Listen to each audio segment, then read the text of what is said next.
Hey, Christopher Yax here, and today I'd like to go live about the knees, how to protect your knees. So here's a story. We just had a really good friend of ours who was living in Virginia Beach, and it's a cool story. He actually, found a girl, got married, they sold all their stuff, and they bought an RV, went on the road. They are like living my dream. But anyway, they practiced hot yoga with us at Hot House here, and there they were in Florida, I think they are now, and they took a Bikram class. And Bikram is notorious for lock the knees.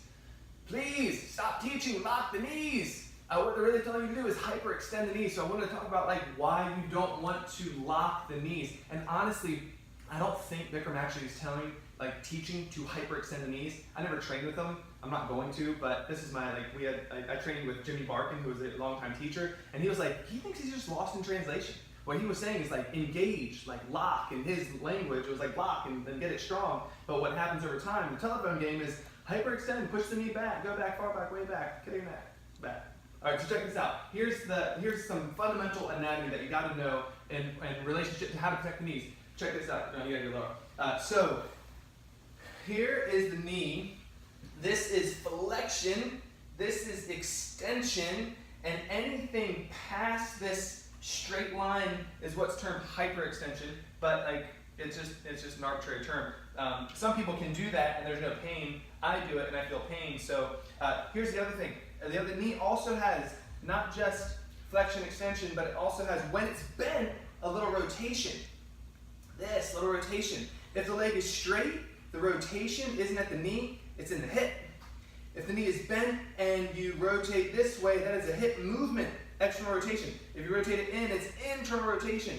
Now, the reason I talk about the hip is because hip tightness can cause knee pain if we're forcing ourselves into positions where the hip either can't rotate because of muscular tightness or can't rotate because you've worked through all the muscular tightness and now you're just at a point where a bone is pressing into a bone and there's no place for the hip to go, so you put pressure in the joint, the knee joint itself. And like I said, a little bit of rotation, it has it, but beyond a point, all you're doing, it's called a joint reaction force, where there is an incongruent amount of pressure in one tiny area in a joint, and that pressure, those bones pressing into the soft tissue, can actually damage it. So that's the negative, that's all the range of motion, all that stuff. How do you protect the knees?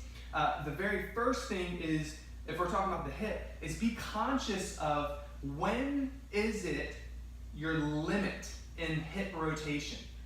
And as you find that limit, stop pushing harder, stop going deeper. Just get into it, feel it, and be there. The thing with the knees though, this is what's tricky about them, is that there's not a lot of nerve endings in them. So what happens is you'll feel pressure, and before you feel pain, you pop it, and all of a sudden you've already injured some of the soft tissue, one of the ligaments. I know this from jiu-jitsu. John and I are black belts, first degree black belts in Brazilian jiu-jitsu, and I can't tell you how many times I popped knee, and I never felt pain. I'm in a position where the guy's pushing and I'm pushing back, and all of a sudden it was pressure, pressure, pressure, pop, and all of a sudden I'm injured for a couple weeks. Didn't feel pain until the next day. Yeah, later on that day, the next day, then you start feeling the pain. But in the moment, you don't feel it. So you don't have that alarm signal like you do in other areas of the body where there are more nerve endings. So that's why you got to be careful. How do you protect them? One, really be conscious of the range of motion in the hip. Two, when I'm standing, if you want to, you can say that, I don't know what you're going to do, but here to protect any joint. So this is not just the knee joint, but any joint. You want to engage the muscle above it and below it.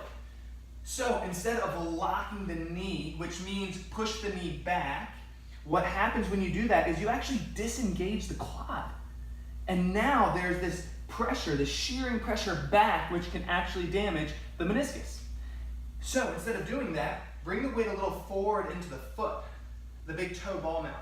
The front, if the weight is forward towards the toes, what you'll feel is the shin muscles start lighting up. Once you do that, and you can even, if you have a tendency of hyperextending, put a little bend in the knee and then fire up the quad, straighten the leg, and be very conscious that you're not putting backward pressure. This is the best case scenario to have a knee that is healthy for the entirety of your practice in your life. When you're balancing, it gets even more important, because now I've got all my body weight over that leg. And if I I now hyperextend, disengage the quad and dump into the knee, now I'm going to cause injury. Now, it may not be the first time, it may not be the second time. It's one of those repetitive use injuries where if you miss a line, miss a line, miss a line over time, all of a sudden you'll have an injury and you're going to wonder why. And it was because of the repetition of misaligning, the repetition of not engaging the quad and the shin muscle as you've been practicing over time. So watch out for rotation of the hip in relationship to how it makes the knee feel, and make sure your quad and your shin is engaged when you're in standing postures, when you're in balancing postures. That is the best case scenario to keep your knees safe so that you can live healthy, happy for as long as you are breathing in life. Appreciate your time. Hey, if you're like just watching this and you haven't subscribed yet, subscribe to this YouTube channel. We're going to be getting more live sessions about yoga and like this Awaken Life like movement that we're putting together, and it's really exciting, so we'd love to be a part of it. Thanks so much. Peace.